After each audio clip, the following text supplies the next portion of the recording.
And now, it's time for DJ Rocky's Secret Files.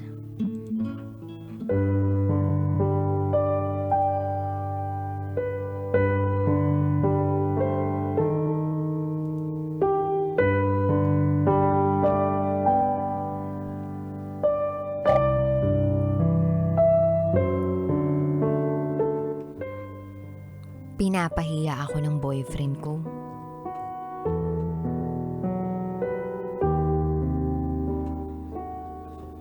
Hi, DJ Rocky. Gusto ko lang i-share tong story ko kasi gusto ko na may matutunan yung mga tagapakinig mo. And gusto ko na iparealize sa iba na whatever happens to your life, you are accountable for it. At kung ano man ang mga pagsubok na darating sa buhay mo, ay dapat mong kayanin.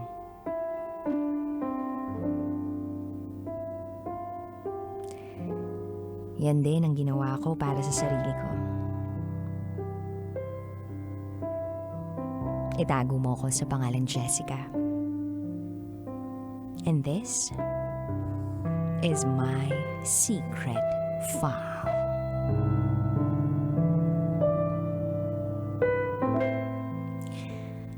I was 17 nang makilala ko ang isang lalaki na itago natin sa pangalang Ram.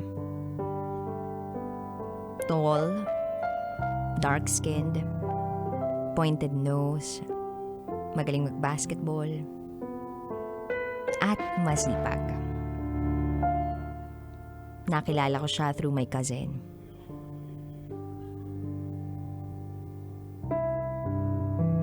Noong una, naiirita ako sa kanya. But later on, naging palagay ang loob ko sa kanya. Fast forward, niligawan niya ako. Halos 1 year yun.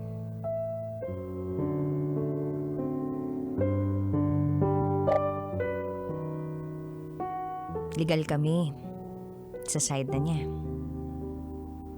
Doon na rin ako natutulog sa kanila.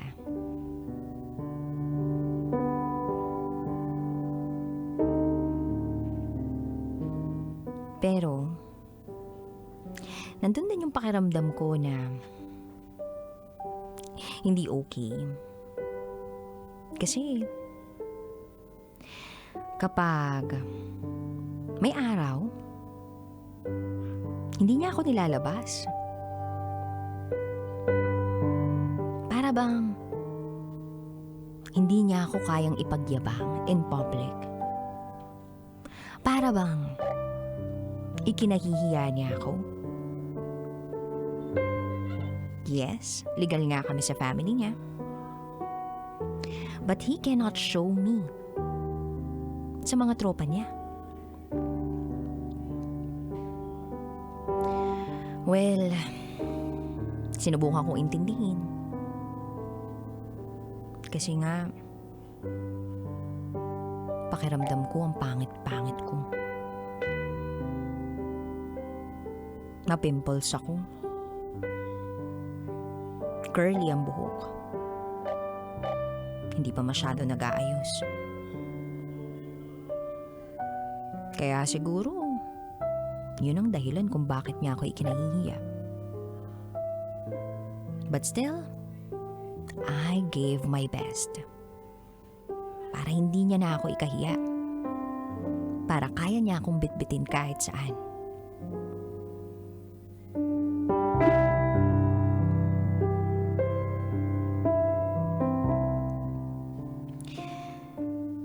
Then one day, nalaman ko na lang na niloloko pala niya ako.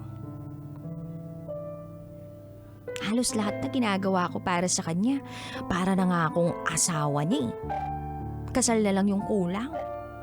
Tapos mahuhuli ko siya na meron siyang chinachat na iba at meron siyang pinupuntahan na iba. Nang makita ko nga yung mga chat, todo deny. Pero alam ko naman ang totoo eh. Na meron talagang iba. At dahil nga sa tanga ko, hindi ako nakipag-iwalay. Sobrang bait ko sa kanya. Lahat gagawin ko para lang hindi kami magkahiwalay. Ginawa ko pa rin ang best ko. Mas lalo ko pang hinusayan ang pagiging mabait ko.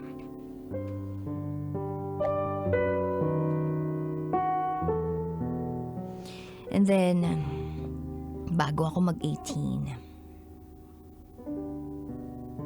dumating na ang pinakaayaw kong mangyari. Nagkahiwalay kami.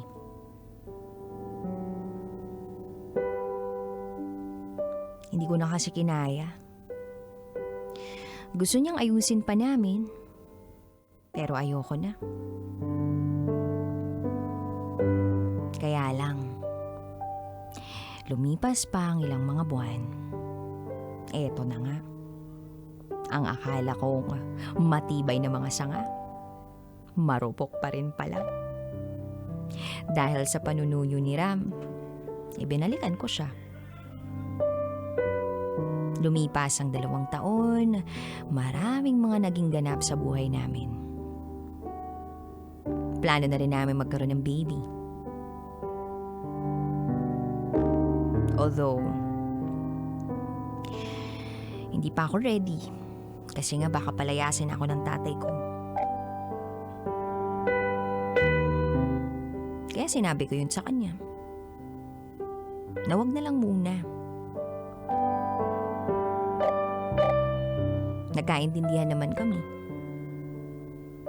Hanggang sa dumating ang isang pangyayaring magpapabago sa relasyon namin. Yung pinsan ko nag-aya na makiplay sa kabilang bahay namin. Inom. Tapos kasama yung manliligaw niya. At kasama din doon yung tropa noon na akala ni Ram kalandian ko. Nung gabing yun, hindi ako uminom, nakipagkwentuhan lang ako. Pero, ang mali ko, hindi ako nagsabi kay Ram. Pinaplace ko lang sila doon. Natulog ako sa tabi ng mama ko noon. Never akong tumabi sa mga bisita ng pinsan ko. Totoo yun. Kinaumagahan nalaman niya yun. Hindi siya mismo yung nakakita, kundi yung tropa namin. Nagsumpong yung tropa ko kay Ram, kaya nalaman niya agad. Nakipag-iwalay si Ram noon. Hindi man lang niya ako pinag-explain. Alam ko sa sarili kong wala akong ginawang mali, maliban sa hindi pagsabi sa kanya na nakiplace yung pinsan ko doon. Sinuyo ko siya. Then after 1 week, nakipagbalikan naman siya. Pero ang hindi ko alam, habang ako sinisisi ang sarili ko, iyak ng iyak, araw-araw, gabi-gabi. Meron pa palang magpapaguho ng mundo ko. Road to 3 years na kami. Ilang buwan na lang. Yung saya pala na nararamdaman ko dahil malapit na yung 3rd year anniversary namin, mapapalitan pala ng lungkot. Yung tipong, ang sikip-sikip ng dibdib ko.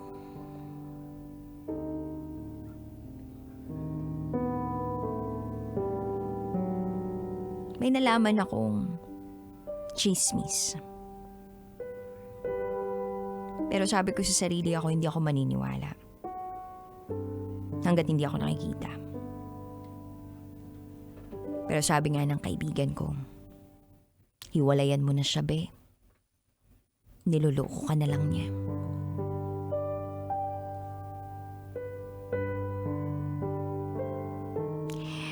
At ang sabi niya pa sa akin,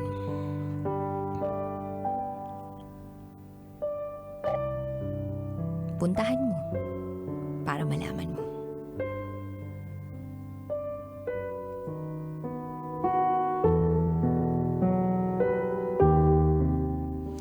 So pumunta ako kila Ram.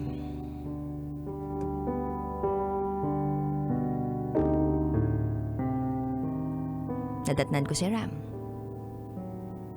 Tinanong ko siya kung niloloko niya ba ako ulit. Hindi siya nagsasalita. Tumatawa pa nga.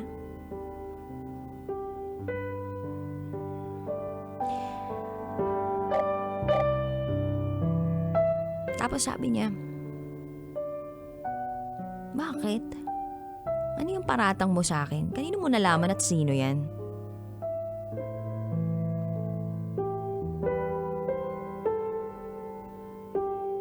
Pagkasabi niya noon, alam ko nang wala siyang pagmamahal sa akin. Kaya diretso kong tinanong ang mama niya.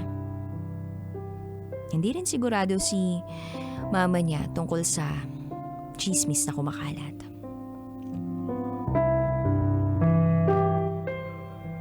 Nagagilap ako ng mga pwede kong mapagtanungan. Hanggang sa ang katotohanan na ngang lumapit sa akin.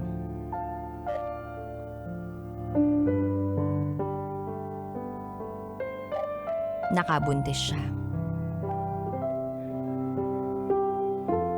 Nang malaman ko yun, hinang-hina ako.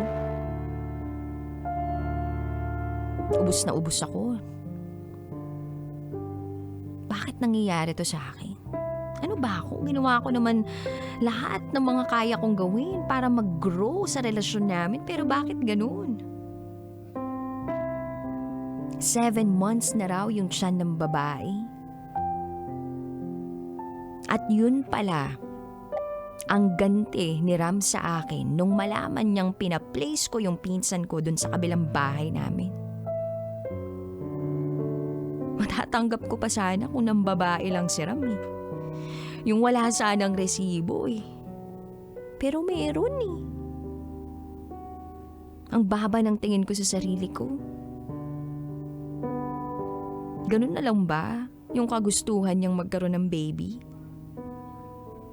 Ginawa niya sa iba at hindi sa akin.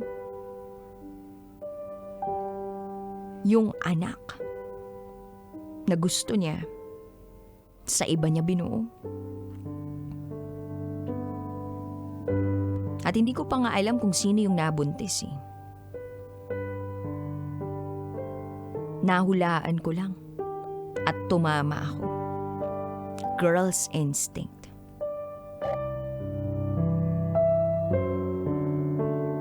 Batchmate ko ng elementary. Never ko ang napagselosan yun.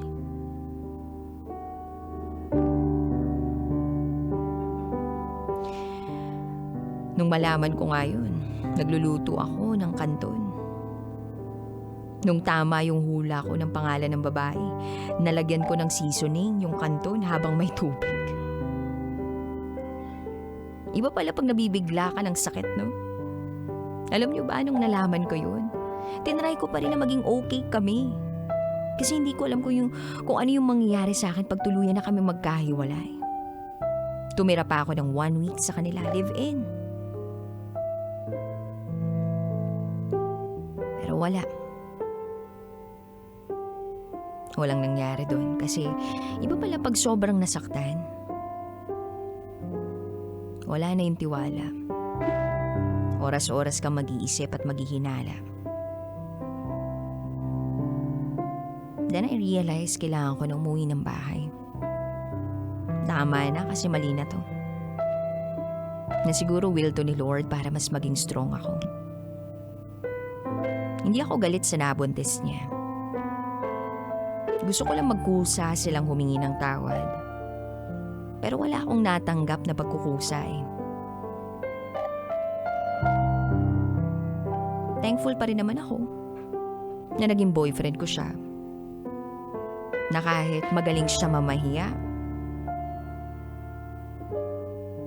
alam kong kahit papano'y minahal niya pa rin ako. Yes, DJ Rocky.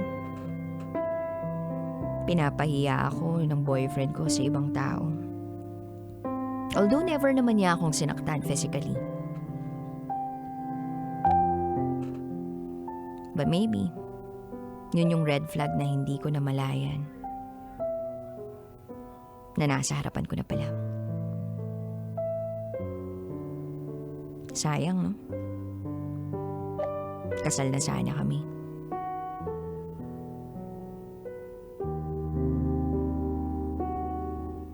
Pero wala sigurong sayang. Lalong-lalo na kung yung nangyari naman ay para sa ikabubuti naming pareho.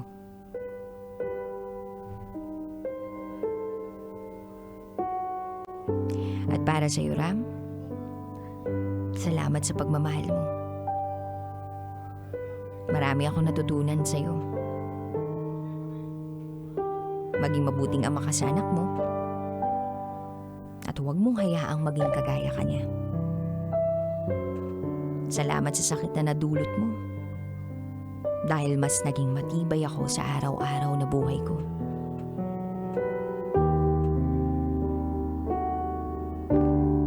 Eto ako ngayon. Nasa panibagong yugto ng buhay ko. Okay lang pala magmahal ng sobra-sobra. Pero dapat hindi kinakalimutan yung sarili. Everything has a purpose. Kung nasasaktan ka ngayon, baka bukas okay ka na. Baka bukas may panibagong pangyayari na mas ikasasaya mo pa. Huwag kang matakot na i-let go yung mga bagay na napasayo na ng matagal. Paano ka makakawala sa sakit kung patuloy mo pa rin nakakapitan yung bagay na yun? Palayain ang sarili sa bagay na hindi naman deserve. At laging isaisip na hindi lang nasa isang tao ang saya at pag-ibig. Maraming tao sa mundo na makahihigit sa pagmamahal na kaya mong ibigay kaysa sa taong gustong-gusto mo nga pero sinasaktan ka lang. Lahat ay nakatakda sa tamang oras. Hanggang dito na lang po, DJ Rocky. Thank you for reading my story.